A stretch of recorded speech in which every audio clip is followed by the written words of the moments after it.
মানব জাতিকে আল্লাহ করলেন এমন এক কিতাব দান, পথ হারা পথের দিশারি মহাগ্রন্থ আল কোরআন।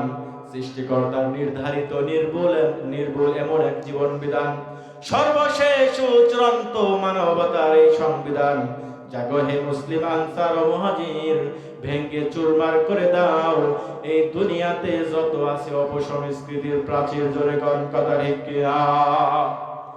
আজকে আমাদের সমাজের ভিতরে একটা বিবাহ অপসংস্কৃতি দিয়ে বিবাহ শুরু হয়।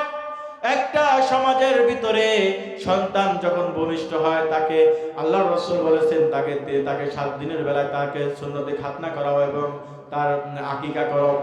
কিন্তু আমাদের সমাজে বিবাহটা এরকম আসে, মনে করেন মেয়েকে তেলাই দেওয়ার জন্য ছেলের বাড়ি থেকে ছেলেরা আসে, আবার ছেলেকে তেলাই দেওয়ার জন্য মেয়ের বাড়ি থেকে মেয়েরা যায়।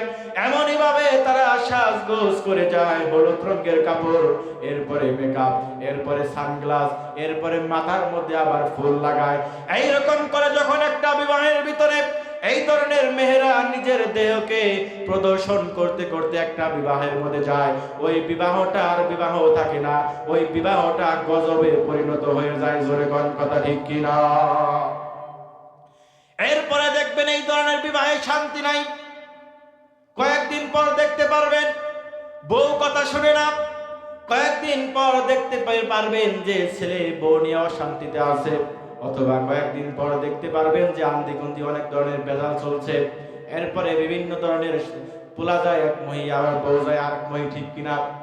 অথচ আল্লাহ রাব্বুল আলামিন মেয়েদেরকে পর্দা করতে বলেছে। এই যে কয়েকদিন আগে আমাদের দেশের একটা ছেলে উসমান হাদি মারা গেল।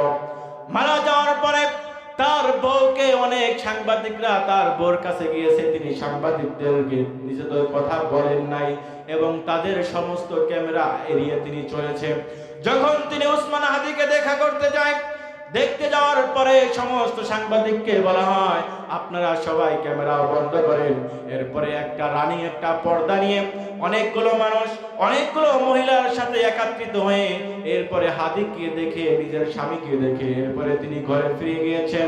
আল্লাহ রাব্বুল আলামিনের এই কাহিনী দেখে আমার মনে পড়ে গেল আল্লাহর রাসূল হযরতে মুহাম্মদুর রাসূলুল্লাহ সাল্লাল্লাহু আলাইহি ওয়াসাল্লামের মেয়ে যখন ফাতেমা, তিনি যখন মারা গেলেন, মারা যাওয়ার এক পর্যায়ে আলীকে বললেন, হে আলী, তুমি শুনে রাখো, যখন আমি মারা যাব, আমার মারা যাওয়ার পরে আমার লাশটা যেন দিনে দাফন না হয়, রাত্রে দাফন হয়। জোরে বলেন কথা ঠিক কিনা? কারণ দিনে দাফন হলে অনেকেই মন্তব্য করবে রাসূলের কন্যা আলীর স্ত্রী এইরকম মোটা ছিল, এইরকম খাটো ছিল, এইরকম ছিল। কিন্তু তিনি এমনই ভাবে পর্দা করলেন, যেই পর্দাটা এমনই ভাবে করলেন, রাত্রির আঁধারে অল্প কয়েকজন মিলে মানুষ মিলে এই আলী রাদিয়াল্লাহু তাআলা আনহুর স্ত্রী ফাতেমাকে যখন কবর দিলেন, কবর দিয়ে তারা এসে বললেন, আজকে আপনি চিন্তা করেন এই আলী রাদিয়াল্লাহু তাআলা আনহুর স্ত্রী ফাতেমা, তার কি পর্দা, এই উসমান হাদির স্ত্রীর যে পর্দা, এরকম পর্দা একটি সমাজে কয়জন আছে যার ঘরের ভিতরে এরকম একটা বই আছে, ওই ঘরটা একটা মিনি জান্নাতের রূপ নেয়। জোরে কোন কথা ঠিক কিনা? কিন্তু সমস্যা হলো আমরা দুনিয়াতে সবাই সুন্দরের পাগল, ঠিক কিনা? অথচ একটা ছেলে যখন বিয়ে করতে যায়, বাবাও যখন ছেলেদের বিয়ে করতে যায়, এর খুঁজে ওই এলাকার মধ্যে সুন্দরী কোন মেয়ে, এরকমই তো খুঁজে, তাই না? সুন্দর হলে কয় না, এই যে কি জানি কয় যে আপনার সম্পদ ভালো আছে, কিন্তু চরিত্রবান নামাজি কেউ খুঁজে না। এই না খোঁজার কারণে সমাজের ভিতরে অশান্তি সৃষ্টি হয়, ঠিক কিনা?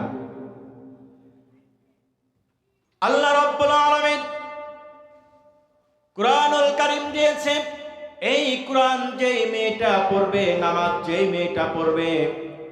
যেই মেয়েটা সুন্দর করে পড়বে, কুরআন যেই মেয়েটা পড়বে, এইরকম একটা ধার্মিক মেয়ে এনে দিবেন।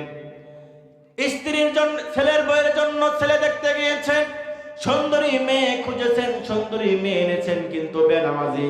কয়েকদিন পরে চিন্তা করে যে অমুকের মেয়ে যদি আমার সলিমুদ্দির মেয়ে যদি আমি আনতাম, কালো আসাল কিন্তু ভালো আসাল। মানে ছেলেরা দেখবেন অধিকাংশ পুরুষ বিয়ার আগে ভালো খোঁজে না, সুন্দর খোঁজে, বিয়ার 2 বছর হইলে খুঁজে ইসিরে যদি নামাজের মেয়ে বিয়া করতাম তাহলে ভালো হতো, ঠিক কিনা? সবাই কিন্তু এইটা যারা আগে খুঁজে, আমার নামাজে একটা মেয়ে দরকার, ভালো একটা আমলদারে একটা মেয়ে দরকার, তার দেখবেন আল্লাহ রাব্বুল আলামিন তাকে ওইরকম মেয়ে খুঁজে দেয়। আবার ওইরকম মেয়ে পাওয়ার জন্য নিজের চরিত্র ভালো দরকার করুন, লাগবে কিনা? এখন আপনি 12 গাছের মধু খাইবেন, আল্লাহ আপনারে ভালো একটা মধু আপনারে দেব, তাই নাকি? যে যেমনি করবে আল্লাহ রাব্বুল আলামিন তাকে তেমনি তার সঙ্গে মিলিয়ে দেবে, ঠিক কিনা?